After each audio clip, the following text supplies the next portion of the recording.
अस्सलाम वालेकुम। हक पाकिस्तान में खुश आमदीद। मैं हूँ काशिफ रज़ा।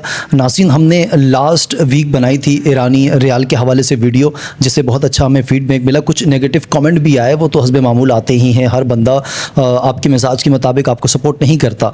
आज की जो वीडियो है इसमें हम 3-4 चीज़ों पर बात करेंगे। एक तो ईरानी रियाल के हवाले से बात करेंगे कि अब क्या उसकी कदर व कीमत क्या है, क्या इजाफा हुआ है या नीचे आया है, और तक ले चुके हैं, उन्हें क्या करना है, उस पर बात करेंगे। दूसरी जानिब अमेरिका जब भी किसी मुल्क पर अटैक करता है तो उसकी मुल्क की करेंसी में इजाफा क्यों हो जाता है, और अगर बात करें ईरान वर्सेस अफ़गानिस्तान, इसका मवाजना क्यों किया जा रहा है, इसकी वजह क्या है। और जब अफ़गानिस्तान पर हमला किया और फिर अमेरिका जब अफ़गानिस्तान से बाहर आया तो अफ़गानिस्तान की करेंसी में कितना फ़र्क आया, कितना नहीं, और आपको क्या ईरानी रियाल ख़रीदना चाहिए, इस पर बात करेंगे। उससे पहले आपसे रिक्वेस्ट, अगर आपने अब तक हमारे चैनल को सब्सक्राइब नहीं किया तो सब्सक्राइब कर लीजिए, और वीडियो के हवाले से आपकी क्या राय है, जो भी पॉजिटिव नेगेटिव कमेंट में अपनी राय आप ज़रूर दे दिया करें। बात कर लेते हैं हम आलमी मार्केट के हवाले से। देखें, आलमी मार्केट में $1 13 लाख रुपए के करीब ईरानी रियाल है, और बाज़ मुख्तलिफ डेटों के मुताबिक 2026 में तकरीबन 6 लाख रियाल जो हैं वो एक अमेरिकी डॉलर था। अगर ये हम पहले की बात करें 2026 के आगाज़ की, तो अब $1 जो है वो 13 लाख रियाल का है, यानी कि 6 लाख कहाँ और 13 लाख कहाँ।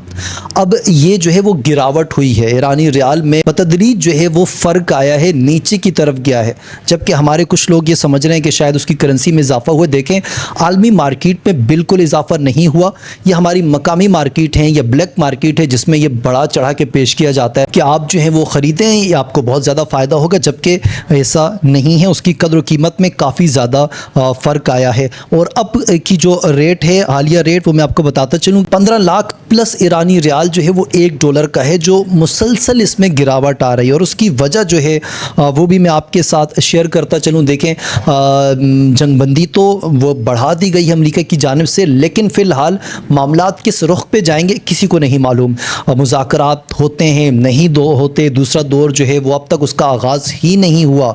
तो अगर ये मुज़ाकरात कामयाब नहीं होते तो तब तक जिन लोगों ने इन्वेस्ट कर लिया है ईरानी रियाल में, उनके लिए काफ़ी ख़तरनाक सूरत हाल है, और ये मुसलसल ईरानी करेंसी जो है वो कमज़ोर होती जाएंगी। इसकी वजूहात कुछ मैं आपको बता दूं। अमेरिका और मगरबी जो पाबंदियां हैं उसकी वजह से काफ़ी ज़्यादा डैमेज उन्होंने किया है, और जियोपॉलिटिकल का दबाव जो है वो, और हालिया जो कशीदगी है और जंगी माहौल ने भी ईरानी मईशत को काफ़ी ज़्यादा कमज़ोर कर दिया है। इसलिए ईरानी रियाल जो है वो काफ़ी ज़्यादा इस वक्त कमज़ोर है, जो पहले काफ़ी बेहतर भी था। अब बात कर लेते हैं नाज़रीन, कराची या दीगर हमारे मकामी मार्केटों में ईरानी रियाल को इतना बूस्ट क्यों मिला, उसकी वजह क्या है। उसकी वजह देखें, मैं आपको बता दूं, कुछ लोगों को लगता है कि चंद हज़ार पाकिस्तानी रुपयों के मुकाबले में लाखों ईरानी रियाल मिल रहे हैं, तो वो एक गेम है, आपके माइंड सेट के साथ खेला जाता है। आपको ये बताया जाता है कि चंद हज़ार दें और आप लाखों की जो है वो आप ईरानी रियाल आपको मिल सकती हैं, और आप जो है वो करोड़पति बन सकते हैं। तो आपके माइंड सेट के साथ खेला जाता है नफसियाती तौर पर,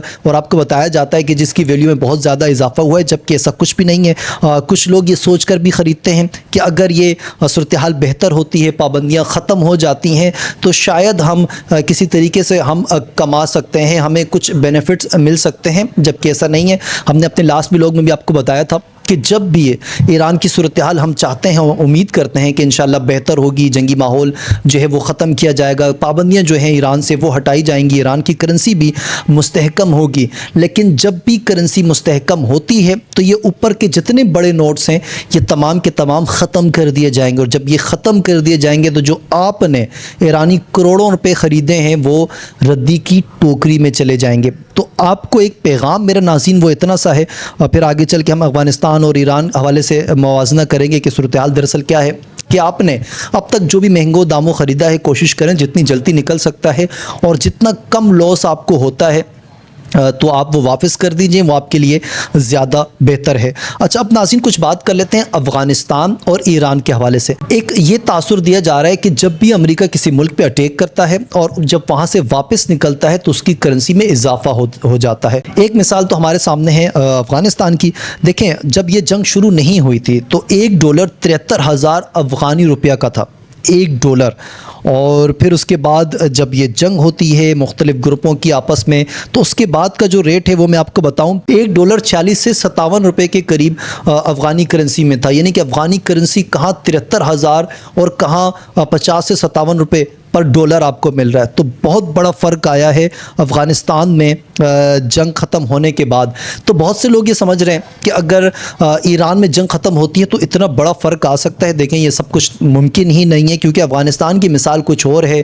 افغانستان میں امریکہ نے بھی سپورٹ کیا, عالمی اداروں نے بھی سپورٹ کیا, لیکن ایران کے ساتھ مجھے نہیں لگتے ایسے معاملات ہوں گے, کیونکہ ایران بہت سی چیزوں میں اب بھی اختلاف موجود ہے امریکہ کا اور ایران کا. تو امریکہ کبھی بھی ایران کو سپورٹ نہیں کرے گا. تو اسی لیے اتنی تیزی سے اضافہ نہیں ہو سکتا جتنی تیزی سے اضافہ افغانستان میں ہوا تھا. افغانستان کی کرنسی اب بھی بہت بہتر ہے پاکستان کی کرنسی کے مقابلے میں بھی. لیکن اگر ایران کی بات کریں تو ایران میں اتنی تیزی سے اتنی جلدی ان کی کرنسی اتنی اوپر نہیں آ سکتی. تو اس لیے احتیاط کریں اور اس قسم کی کوئی بھی افواہیں یا بلیک مارکیٹ کے جھانسے میں نہ آیا کریں جن سے آپ کی حلال کی روزی ضائع ہونے کا خطرہ ہوتا ہے. یہ تو ہمارا آج کا ولاگ. کمنٹ سیکشن میں جا کر اپنی رائے ضرور دے سکتے ہیں. مجھے اجازت دیجیے, پھر ہوگی آپ سے ملاقات. اللہ حافظ. اینڈ پاکستان زندہ باد.